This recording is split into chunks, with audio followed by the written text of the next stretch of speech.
Hi everybody, welcome to Fit for a Better Ride. I'm Clifta Lenee and this is Chance, and this is going to be a little tip for better grounding in your body. It's good for your legs, core, getting in touch with your breathing, and balance. It's a balance exercise. It's a yoga pose called the tree pose, and let's go ahead and give that a try. Okay, the first thing we're going to do is shift your weight to the leg that you're going to stand on. Once you feel stable, you're going to lift your other leg up and place it on the leg that you're standing on. And sometimes it makes it easier if you think of roots growing out of your foot. The next thing I want to talk about are the different foot positions that you can use. This first one is for beginners, and with your foot lower like this, it makes it easier to keep your balance. When you move up a little bit higher, it makes it a little bit harder. And the last one, Chancey was trying to help me a little bit, and I left this in for entertainment purposes. He can be a character sometimes.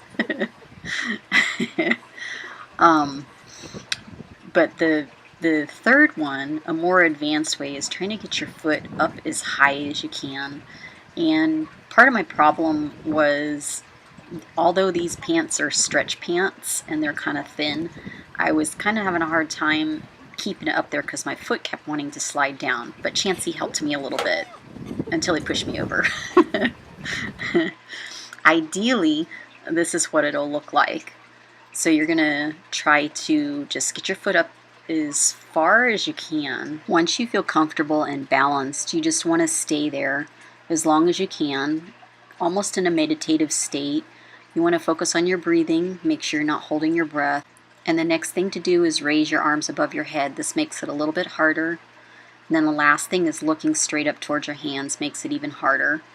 And you always want to focus on the other side too and practice both sides. You'll always have one side that's better than the other, so it's sometimes good to practice the worst side a little bit more so you have a little bit better balance from left to right. And of course, when you have a horse trying to push you over, this is going to make it a little more challenging. So if you really want to challenge your balance, have your horse stand there and try to push you over. He can be such a busybody sometimes, and this can be very distracting. So if you really want to try to improve your focus, have some type of distraction going on around you. And there was just a breeze, wind blowing, and I'm even putting my hands above my head. Yay! I'm feeling really balanced today. And he's actually being a good boy right now for just a few seconds. I love my boy, even though he's a little stinker poo sometimes. I just love him. So that was our tree pose. Hope you guys give it a try. It's very good for, like I said, balance for one when you're for riding, having good balance when you ride. The shifting and putting your weight on one leg get you in touch with your lower body and get you in touch with your core, which gets you in touch with your upper body and your upper energy centers. So when you do this exercise, pay attention to how it makes you breathe. I notice when my breath is really good and it's flowing, my balance is really good. When my balance is off, it's either because my horse is trying to push me over or my breath isn't flowing. And I think that's important to get in touch with, because for me and him, he is sensitive and he does so much better when my breath is flowing. If I start to hold my breath in some kind of a way, he's really sensitive to that and he'll resist his cues more. But if I can get in touch with my breathing and it flow, I think, again, that puts you in balance in your body. It puts you in balance from top to bottom, and it makes you whole. And when you're whole, for me, when I'm whole and I'm balanced from top to bottom, left to right, front to back, I just get a better ride, especially with him. This exercise is for grounding. When you shift your weight over to one side and stand on one foot, that gets you in touch with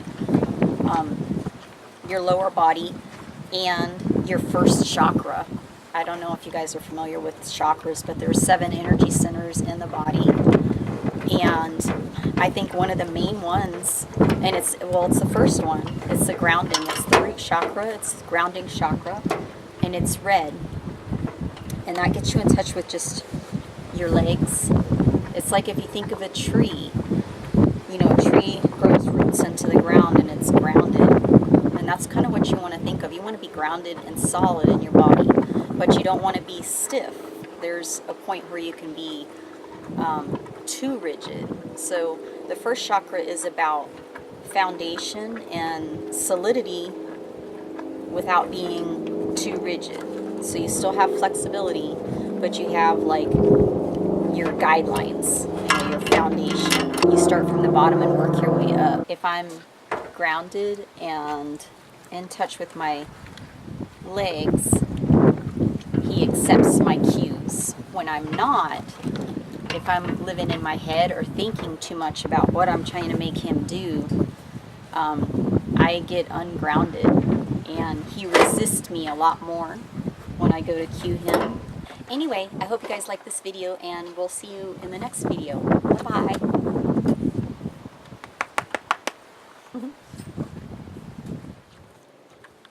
Don't bite me, be nice. Oh, don't pull my... No.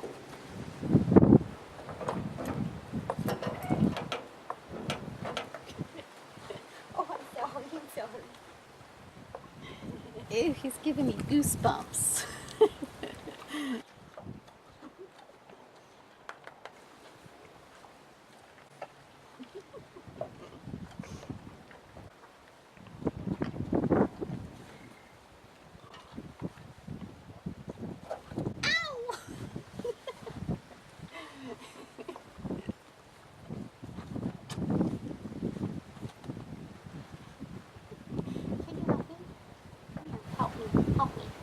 Help me. I need your help.